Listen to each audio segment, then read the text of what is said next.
Well, good morning. Hello. Good evening, everybody. it is it is wonderful to be here this Sunday. Now you'll notice, hey, what the heck? He doesn't look like he's in his kitchen. Not a whole lot of chores are going to get done today, but this is absolutely true. No chores getting done today. I just got done with doing a seminar on the virtual campus. It was a wonderful seminar, but honestly, it took my voice away. So we're a little bit challenged this evening. So I'm going to be talking softly, and we're going to talk a little bit about what I'm doing here at the Chameleon Academy. Oh, James Cross stayed awake. Oh man, I would have, if James Cost is going to be here, I would have combed my hair or brushed my hair. But okay, all right. So I say to let everybody on Instagram. Hello, who's doing chores tonight? James 3 is scrambling to finish mowing the lawn. Woohoo! James says Saturday was awesome. More visual guides, please. So I did on Saturday. I did a guide to all of the chameleons that I've had almost that we can't see. We don't have access to anymore. And I forgot the Johnson's chameleon. But oh well. And it did. Apparently, it went over quite well. So Nate is asking, yes, is chore night over as a thing? I am. We can get right into it. Yes, this will be the last Sunday night live that I'm going to be doing for a while. This does not have anything to do, does not affect the Tuesday or the Saturday. And what is going on is I am having to streamline my calendar because there are a number of things that I want to get done before the end of the year that I am woefully behind on. And I'm having to take a hard look at myself and say, okay, Bill, you really need to do something that gets you allows you to get those things done. And the number one thing that will affect all of you is the release of the next course for the virtual campus, which I've planned for by the end of the year, and we're getting dangerously close to the end of the year. So I am pulling out the stops instead of saying, okay, you know what, I can push it till next summer or whatever. I'm saying, no, I need to be disciplined. I need to be disciplined, and I need to do what it takes to meet the deadline that I set. And so there's a number of things that I am doing. And one of the things is I need to cut down on my live, my number of live sessions. And so that's just one thing that I'm doing. I'm just going to cut out the Sunday, but I'm not touching the Tuesday or the Saturday. So that is the situation. It's been of course, wonderful to be here on Sunday evenings. I really enjoy it. But I have to, there are a number of things I'm having to cut back on. So anyway, that's the reason behind it. And hey, Sean McNeely, Dr. McNeely, hello. So, all right. And please ask any questions. We can talk more about this. In fact, I'd love to talk more about this. I love our community, and Sean, Wednesday still stands. I'm just cutting down on one for right now. And we'll see how this combined with all the other things that I'm cutting out. Let's see if that's enough to get me back on track.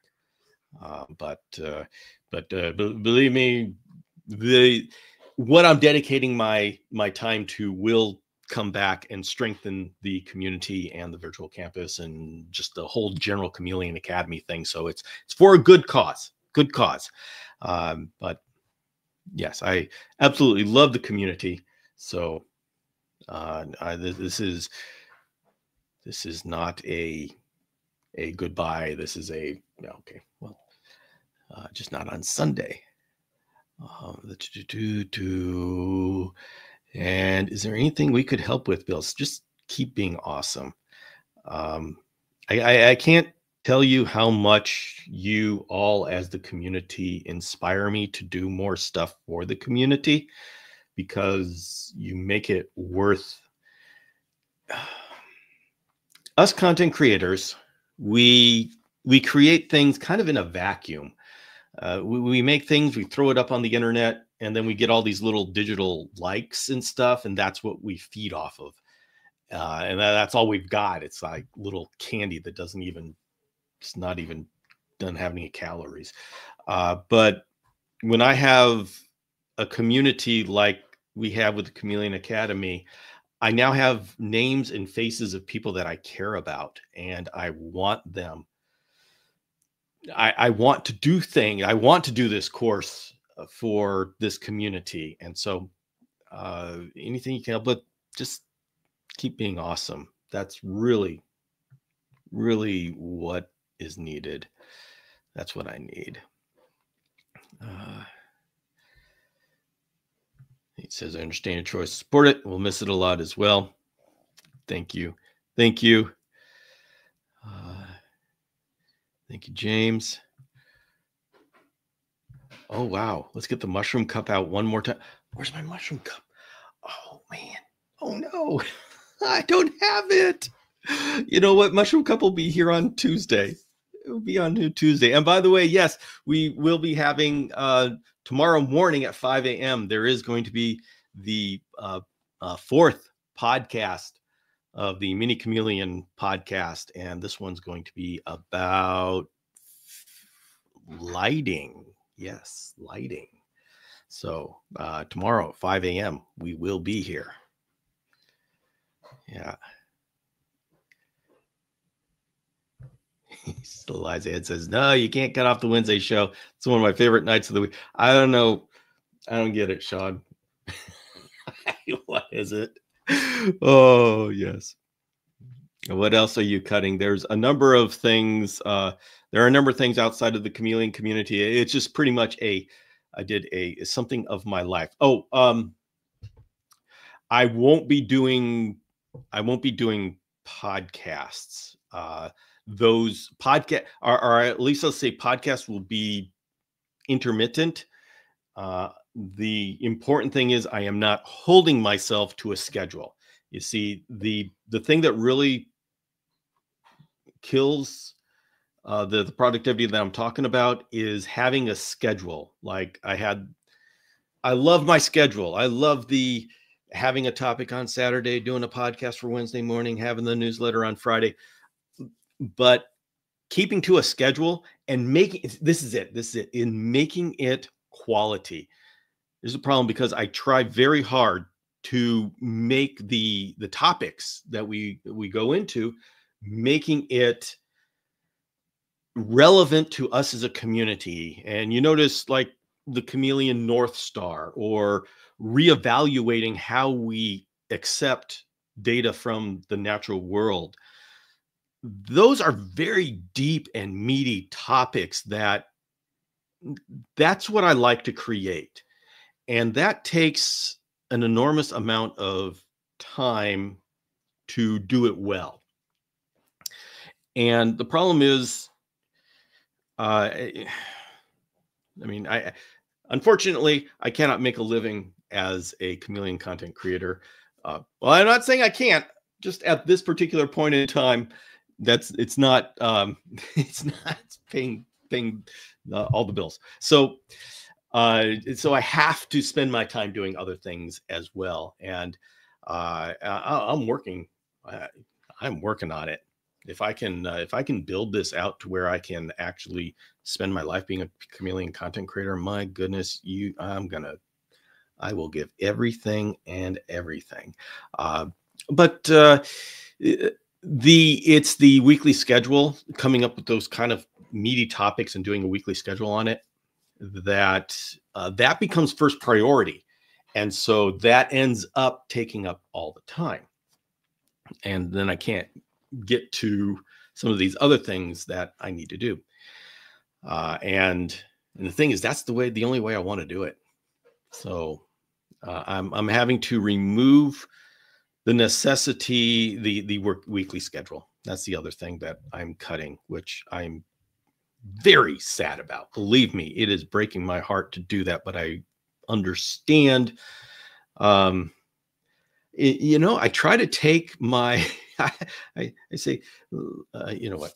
Anyway, so this is, I don't know that you're going to notice a whole lot of difference in everything, other than we won't do Sunday night because we'll do Tuesday, we'll do Saturday, and I'll be on the campus and we'll have all of these discussions. Because I've struggled with how do I get my content calendar consistent between YouTube and podcast and such. And so you've been with me through this entire year. I've been struggling with that. I do good for 3 weeks and then I realize I'm not getting anything else done. And then I kind of fall off. And so we're just going to continue this. We're going to continue this dance. Oh, so, everybody, thank you so much for the support. I love that. Thank you so much for everything you're saying in the comments. Yes. Yeah. And oh man, I've got some good stuff that I want to put together.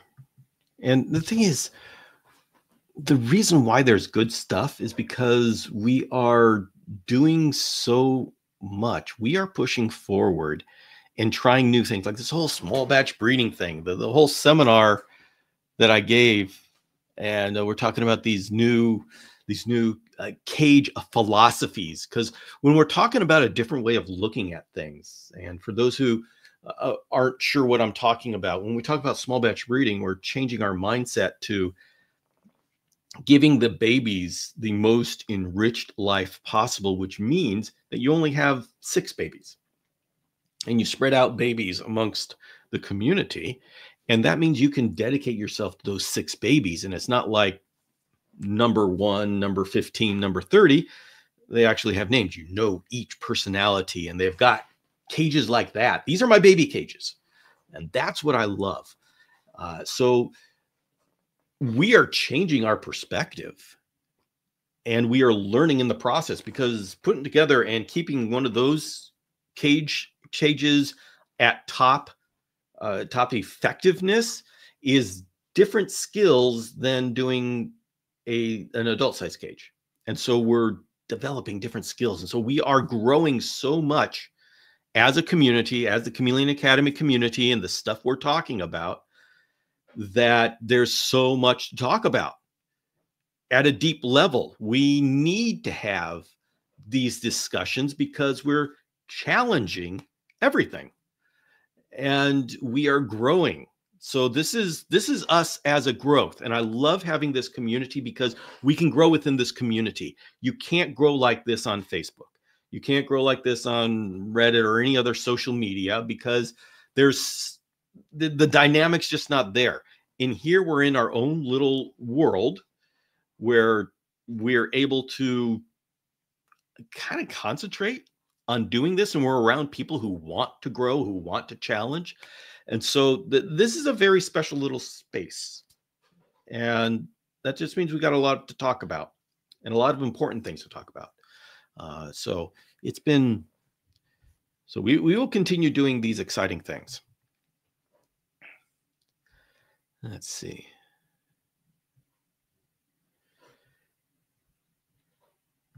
James says, well, going back and watching that lecture today was very impressive. You definitely put some time into that.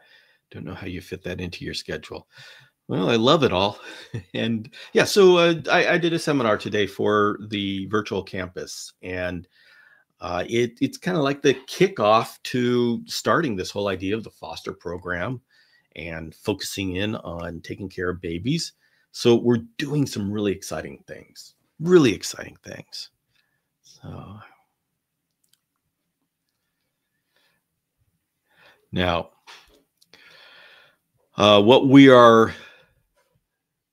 I'm working on is a new course, for a beginner course for the Chameleon Academy, which is really the core of what Chameleon Academy is doing.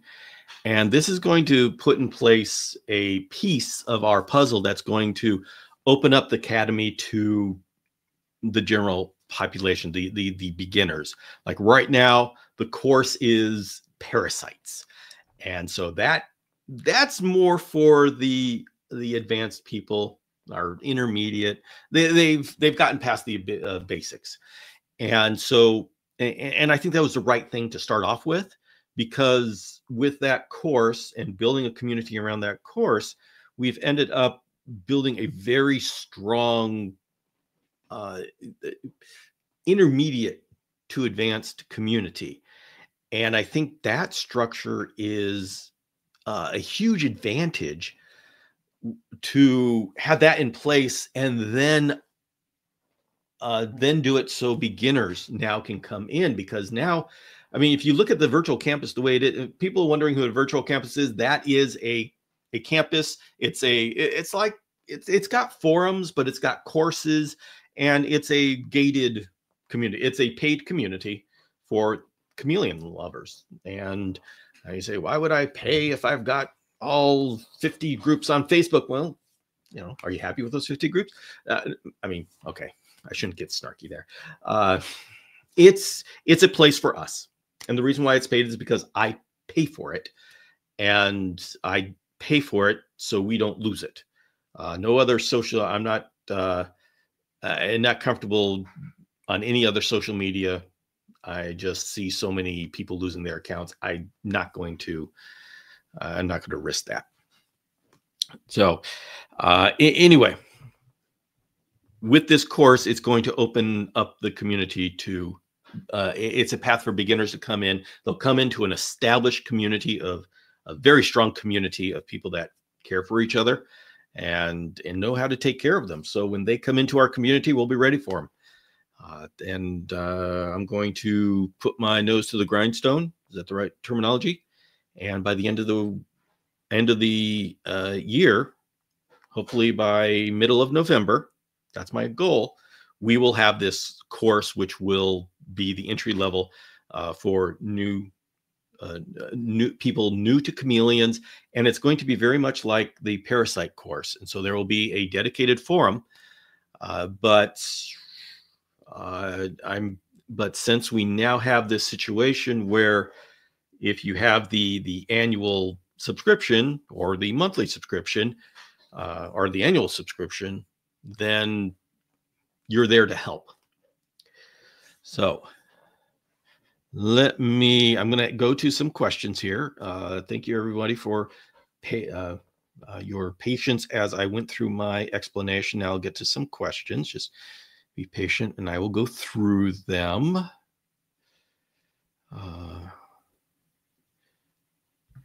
Nate is asking, can you define a couple of things you consider beginner, intermediate, advanced keeping? I'd like to understand your perspective. Beginner is, and I'm just going to do obviously the time frame is different for everybody, but I would say the first year. Beginner to me is they're figuring out the basics of husbandry, how to take care of chameleons. And it's like, how do I do my UVB light? How do I set up the heat? How do I do hydration, the drainage? So once you're to the point where you're comfortable that you are able to take care of your chameleon, you start thinking about, okay, how can I be more a part of the community? And that's where I start considering advanced. It's when you start saying, how can I do more in the community? How can I be part of something? How can I help with a breeding project? How can I, they're not worried about their chameleon living or dying. They want to know, how can they be more involved? And that's about the time that they're interested in parasites. They get their solar meter. They're wondering about LED versus T5s and that kind of thing. Now, advanced, This is my personal view, Nate. It is everybody's going to have their different idea of what advanced is. Advanced is when you finally breed parsons and that kind of stuff. In my mind, advanced is when you start giving back to the community. You find your place in the community, and how are you going to give back? And people come up with so many different ways of doing that. Some are selfish and some are selfless, and most are a combination of everything. So it's not a judgment, good or bad. It's just when you start to say, how am I going to give back to the community? And everything. And so my definition of beginner, intermediate, and advanced is, where's your focus? Beginner, your focus is on your chameleon. Intermediate, you widen your focus to the community. And then it is advanced, your focus is what is my place in giving back and helping the community grow? So that's mine.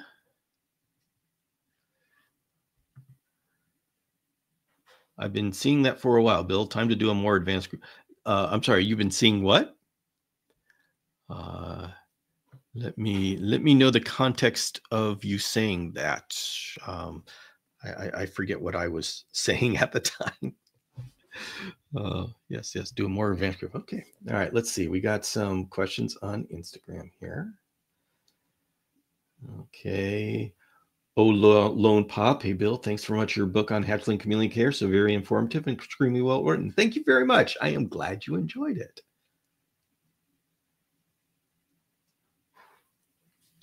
Let's see. Hi, Bill. Hoping to get your help. My female panther is having difficulty with egg laying. I brought her to the vet, and we both aligned on a plan to build up her strength before trying oxytocin. Well, it depends on what you mean by difficulty with egg laying. Usually oxytocin isn't going to work until she's ready to lay eggs, and it just gives her the push to do it. And the real challenge with oxytocin is, when she's not in distress, it may do nothing, but it's when she's in distress, she needs to do something, but it's really difficult to get the timing right on oxytocin to be effective. But the thing is, there is no magic with egg dystocia or problems with egg laying, because you want her to do it as natural as possible. And if you wait, then it could be going too long, and you may not be able to do anything about it. And unfortunately, there's no formula. There's nothing I can give you. It's just working closely with your vet and figuring things out. And I've been in that situation often, and it's touch and go. Sometimes I came out on top and sometimes not. So I wish there was an easier way, a better way, better information I can give you on that.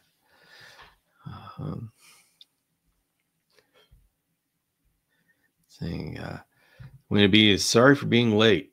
What have I missed? I don't know. We haven't done anything. I mean, have we done anything? We haven't done anything. Oh, so, well, tell me what you all are up to next week, besides joining me at 5 a.m. I'll put on my alarm right now. And we've got 3 more episodes of the Mini Chameleon podcast. And we'll talk to, I think we may be able to get some more episodes out of Dr. Nash. I don't know if they're going to continue on after the 6th. I will let you all know how that works. Oh, Eliza Ann's going to Yellowstone. Woo! Alicia has a question. Alicia, lay it on me. Let's do this. I'll wait for that question. And by the way, I love it. And for those of you who weren't in the seminar this afternoon, what you're seeing behind me, this is the exciting stuff. Is we talked about doing baby racks, and these are prototype cages that I've had for a while, but I'm not able to continue development on them. These aren't what I really want. This here is what I really want, and this is what James made for me.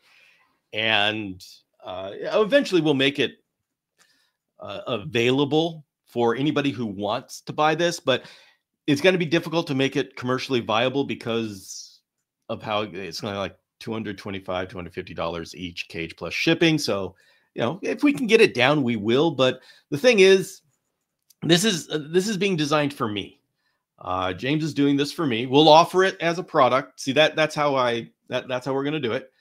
But he's doing that for me, it's for Chameleon Academy. If anybody here wants to put this freaking awesome baby rack together, these are the cages. Now, I'm never going to tell you that you have to buy a high-end cage to raise a baby. You can raise them in reptibreezes. I have so many tutorials as to how to do it. But I am coming to a point where this is my passion. I want to raise babies as a passion, and so I am investing in doing it in an awesome way. This is for my enjoyment. So many people want to get through the baby stage quickly, and so they do it cheaply. I don't want to get through it quickly and cheaply. I want it for my enjoyment. I want to sit back, be able to look at the cages and watch the babies grow up. This is my enjoyment. And so I'm investing in my enjoyment. This is me selfishly saying, I love this, and I'm going to make, it's kind of like people put together a gaming rig for your gamers. I'm putting together a baby raising rig right here. So, okay, what part of the Chameleon is the turret? That is the mound that the eye is on. So this thing that keeps going around, there's an eye at the end. The bulbulous thing is the turret. Only 3 more episodes out of Dr. Nash. I know. And he is now more experienced. And so I can guarantee you that the next 6 are going to be much higher quality. So you get what you pay for. High quality, 1,000%. Oh my goodness, guys, I got to tell you, I am so tired of doing Chameleon cages just good enough. I want to do them awesome. I mean, you look at, I don't know, you can see this. You know, the one thing that people forget or don't respect a whole lot is the drainage tray. This thing right here, James made this drainage tray for 3 of these cages to sit on. It's got an output here. You just put some tubing from Home Depot. The drainage tray is one of the most important parts of your entire rack. Obviously, the cages are important, but the drainage tray, because anything leaks from above, it can't go into lights. It can't go into the other cages. So it has to work. And it can't be cheapo. It's got to be strong enough to hold your cages. And so the drainage tray, and by the way, if you've ever tried to make a drainage tray, you know it's not as easy as it's just a tray. If somebody emails me and they do this, it's just a tray. All right, fine. Make it. I've been doing this for 12 years. Drainage trays are not easy. And the thing is, they are like the unsung hero of your rack. They are absolutely necessary. And if they don't work, it's a disaster. So yeah, that invest in your, and that's my notice to you all. Invest in your drainage trays. It is worth it. It is so worth it. Alicia says, I shared a photo of Cash with Jonathan Hill, and he said he looked good except stuck shed on that part of his body. How do I fix it? Well, you got to be really careful, because if it's stuck, you don't want to pull it off because it could rip the skin. So it depends on how stuck it is, and it's not necessarily easy to tell.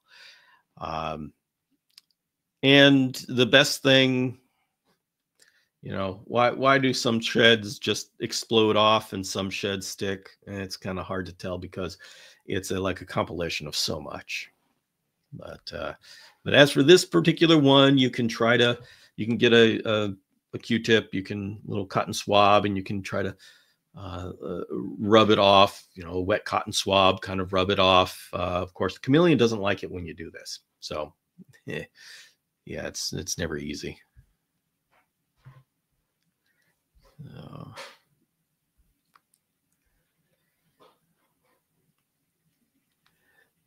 Okay. So it automatically drains with the hose attached. Yes, it can. The way I'm going to do it is I'm going to hook up the tube and have a little a valve, so you can just turn it on and off. That's the way I'm going to do it. If James builds it, you don't need anything else. Hoping this becomes James's new business adventure. Guys, he builds good stuff. He builds great stuff. So if you're willing, and if it's time for you to really invest in what you've got going on, contact James. If you can't contact James, contact me, and I will either I will take care of selling the standard equipment or get you in contact with James if need be. Nate says, having my drainage sorted made the biggest improvement in my quality of life in keeping chameleons. Yeah, it's amazing what a drainage tray will do. And everybody, here's my message to you: invest in your drainage tray. It is so much. Oh, yes. So, we need more options in this hobby. Yeah, the thing is, drainage trays are really, really tough. They are expensive to do, and the thing is, it's not just a little tray. It's got to be weight bearing. It's got to support the cage. That's the trick here. It's not something that's a simple, thin thermal form. It's got to be thick, and it's got to be strong. And that's, the drainage tray is a significant engineering effort. It looks simple. It's not.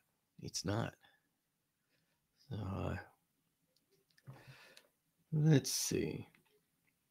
Wispy Whim is saying, hey, Bill, my panther chameleon has been strangely going to the bottom of his cage. His poop has had strange mucus around the whole thing. He's also been eating, but only a few crickets. 3 years old. Okay, Wispy Whim.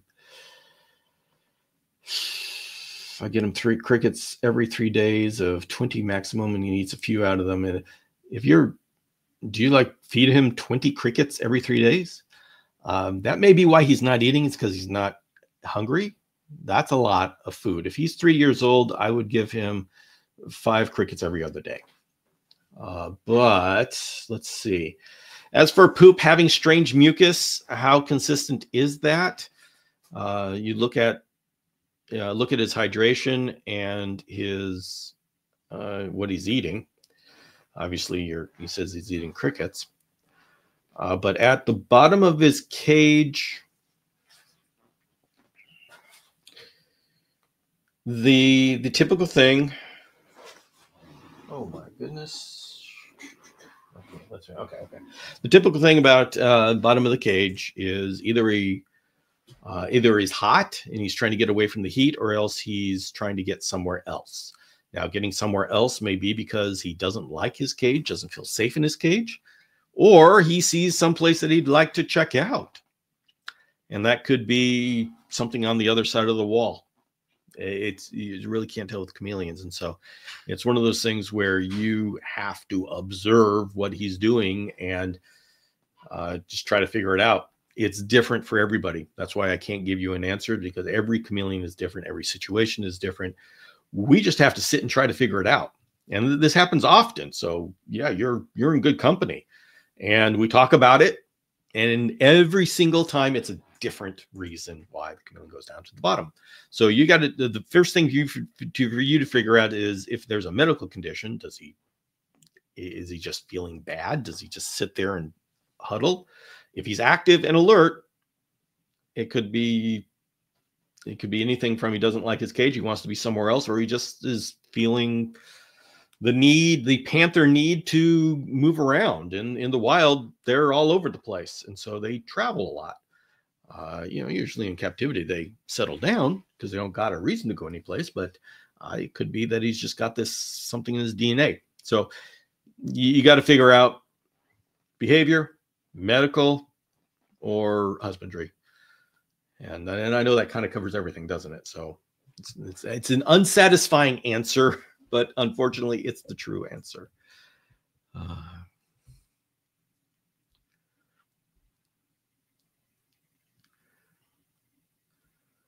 Let's see. When I first started this hobby, I would wipe the floor dry daily after each mist with paper towels. It was horrid. Yeah. Also ruined the bookshelf my first chameleon closure was on. Yes, on the drainage tray. Yeah. Flick says, had drays for years in the UK. Definitely made life a lot easier. Yeah. Yeah, Cody's looking for poop. Yeah, we do this in the chameleon world. Does anyone have a hard time finding the poop? Yeah. Especially in bioactive. Oh, yeah.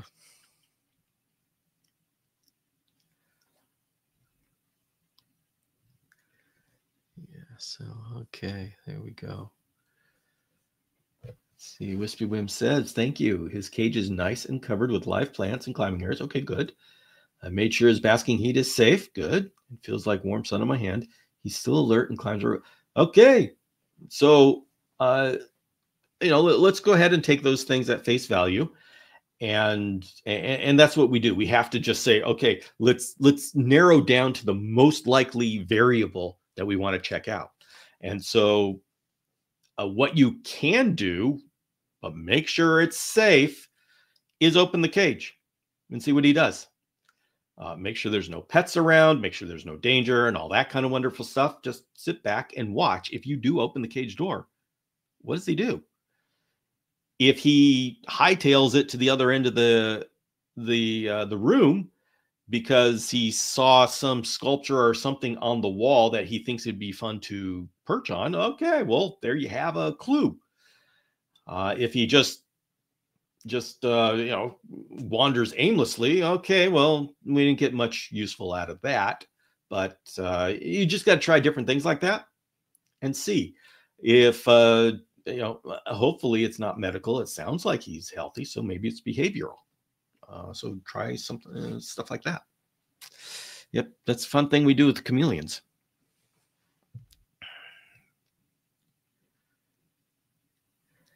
Lesha says, adding screen was a game changer to Cash's enclosure. Are you talking about the screen floor? Yeah, screen floors are awesome. I love it. Yeah.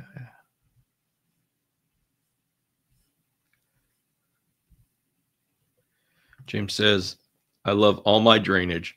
I just hate emptying the buckets. Yep, we in the chameleon community, we love our chameleon poop and we love our drainage. So yeah, this is why we need a community all of our own.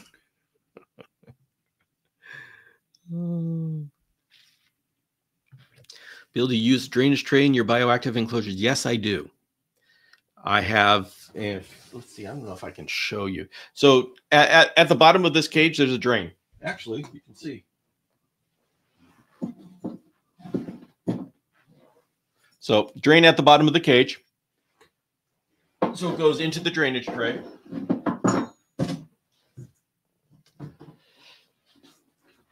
And yes, I specifically love drainage for my bioactive enclosures because I don't want to limit the hydration that my chameleon gets because I'm worried about soil saturation. So I want it well drained and get that water out of there. Even with fogging is a powerful tool with baby chameleons because it's a passive fogging, and you're not spraying the poor guys. You spray baby chameleons, and often they run away because the spray is bigger to them than it is to an adult. So fogging is really a good thing for babies. But when you put a couple of gallons of fog into a cage overnight, that water goes somewhere. It just doesn't disappear. And so it eventually goes into the cage and into the soil, and it's got to go somewhere. And if it doesn't, it's going to saturate. You do that night after night, you're going to saturate the soil. I don't want the hydration of my chameleons to depend upon my drainage layer. So I don't like doing what the dart frog people do. They can do it because, it fits what they're doing, but not what we're doing with chameleons.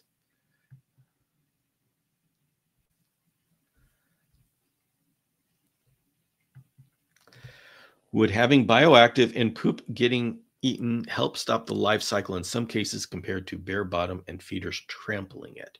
Are you talking about the parasitic life cycle? The problem with them eating the ova, oocysts, and such is that while say there was a coccidia oocyst in the poop, then the cricket eating it would now have the coccidia oocyst inside of them. Now they'll poop it out in 24 or so hours, but if the chameleon eats them while that oocyst is inside of them, well, now the oocyst is inside of the chameleon.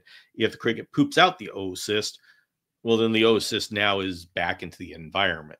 So eating the parasite, it doesn't, in most cases, it's not going to change the dynamic. Although, tell me if I interpreted your question correctly. I made some assumptions there.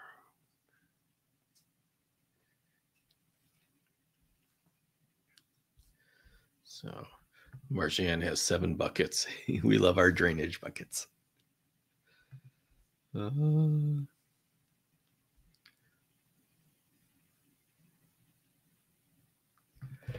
Says, trust me, when you come home and you forget and it's all over the floor, I get cleaned up before the wife gets up.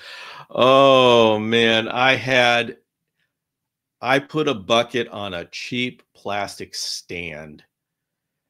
And yeah, you guys know where this is going. The bucket got filled up and then it weighed too much for the stand and it broke. So that was painful. So what do frog keepers do, yo? I took creative license with that one. What frog keepers do, like the dart frogs, is they have a glass terrarium. Then they put like an inch or so of clay balls. They are inert clay balls. And on top of the clay balls, they'll put a cloth.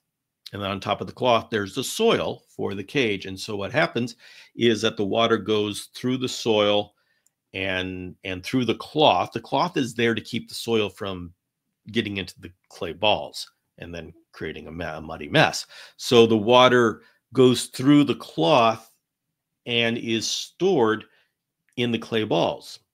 And the idea is that the water will slowly wick up into the soil to balance out the moisture, but it won't saturate the soil. And that works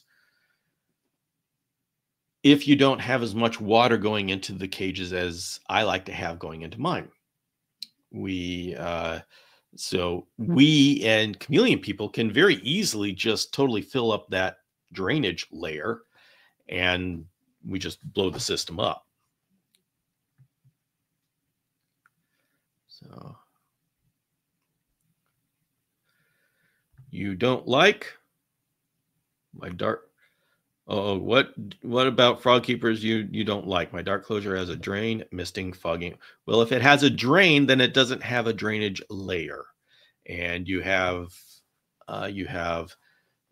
active water coming in and water coming out of the system, and so you don't have a drainage layer. And that's exactly what I like. So.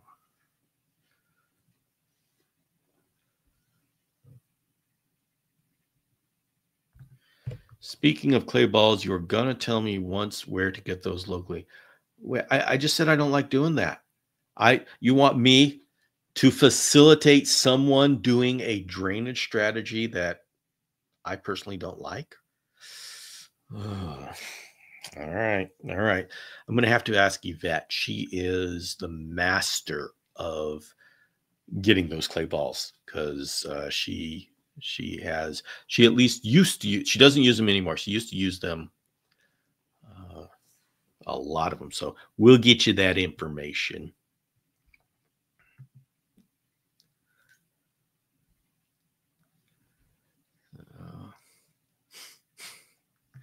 James wanted to drill holes in the house to the outside. Yeah. Let's see. Get my clay balls from IKEA. I think that's where she gets them, is IKEA. Okay. Everything comes together. Yes, IKEA. My wife takes trips to IKEA and she doesn't come back with furniture. She comes back with plastic plants and clay balls and stuff.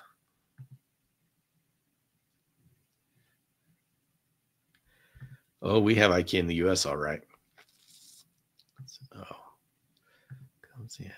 So Cody says Amazon has them as well. Biodune and Josh's Frogs have them. All right. All right. Wow. IKEA in Burbank. That's a long ways to go for clay balls. Marcia says we buy the clay balls from Ace Hardware. All right. Yeah, they look for the plant section and such. So.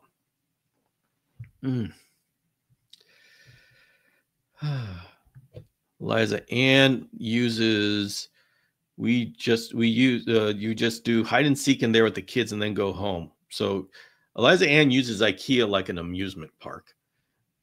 I like that.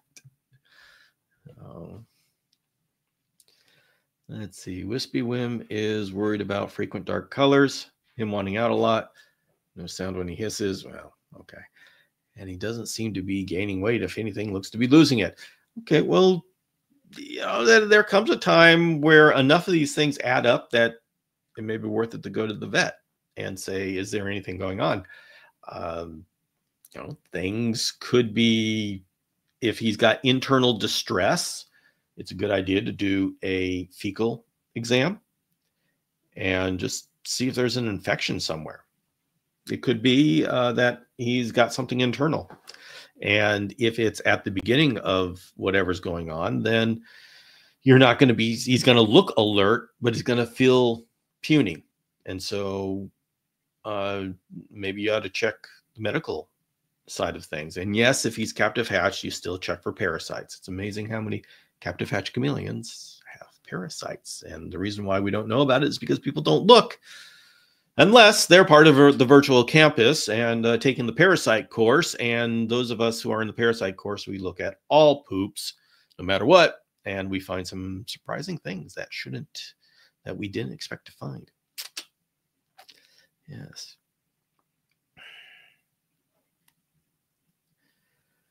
Oh boy, now my community's talking about building a giant ball pit. All right, for the 2026 get together, we're going to have a giant clay ball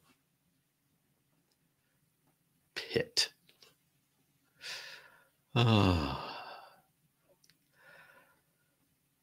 Whew. Boy, my voice is getting a little scratchy here after doing that seminar. So, how would you recommend moving animals? We're moving to a new place, end of the month, but I don't have a spare setup around that I can use. Would be okay, if not a bit stressed. Well, Winnie is, how far are you moving? I will tell you that I moved.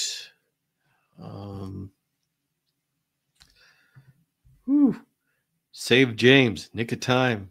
He's gonna check his drainage. So it depends on how far you're moving. I had to move to a place that was 8 hours away. 8 hours? Yeah, I think 8 hours away.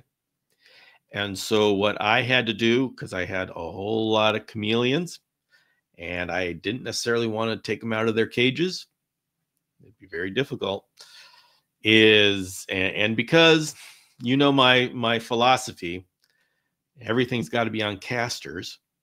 So I loaded up a moving van after the sun went down. I drove all my chameleons and got to the end location before the sun came up. And that's how I did it. And it worked just fine.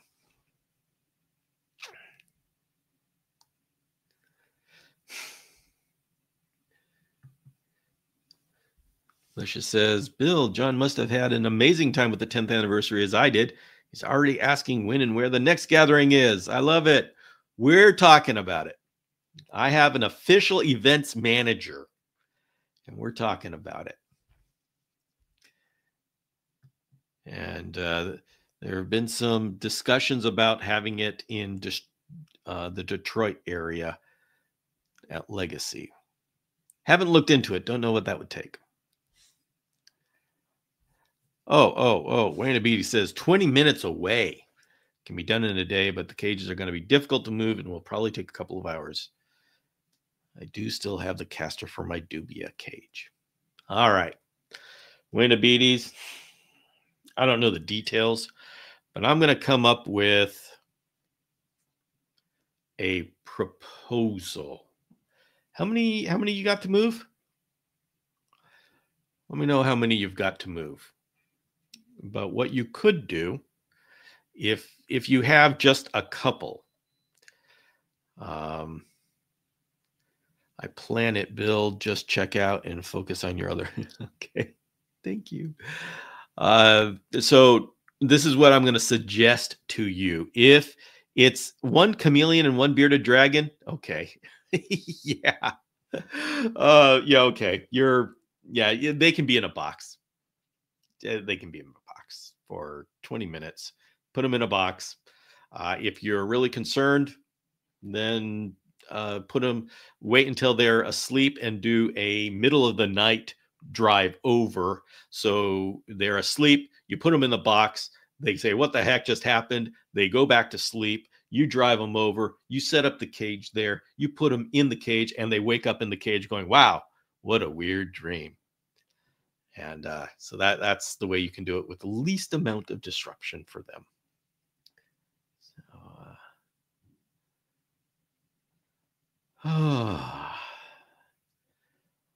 all right.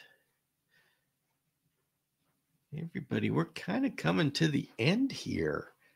Does anybody have any last questions or comments, or just want to say what a freaking fun time we generally have? Wayne Beatty says,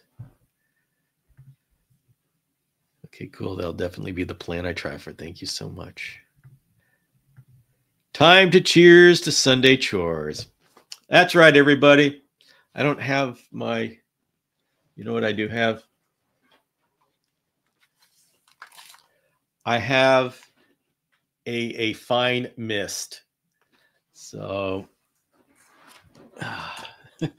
we can do one last question. Saksamunju says, once again, we have a panther chameleon walking the floor. He is healthy, but why this behavior? And the answer is we don't know. It will be different for everyone and every chameleon, and you just got to figure out what his deal is. Is it medical because he doesn't feel good? Is it behavior because he sees someplace that he would rather be? Or is it husbandry because he doesn't like his cage? And it's different every single time. So you just got to work through it.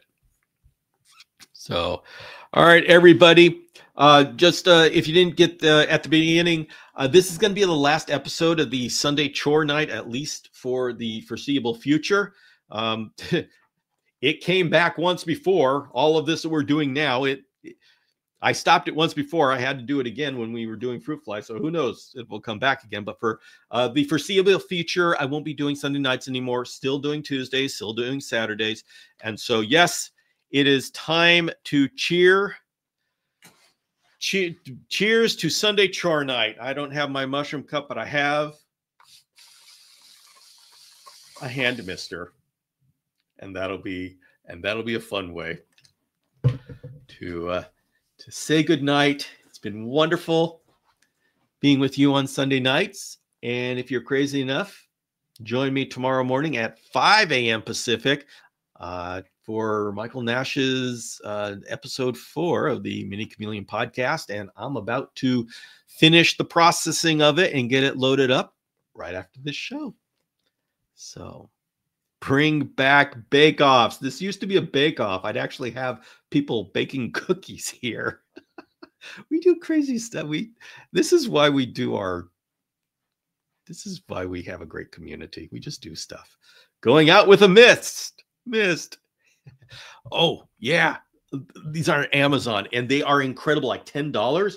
But you just get that very fine mist, and you can get it.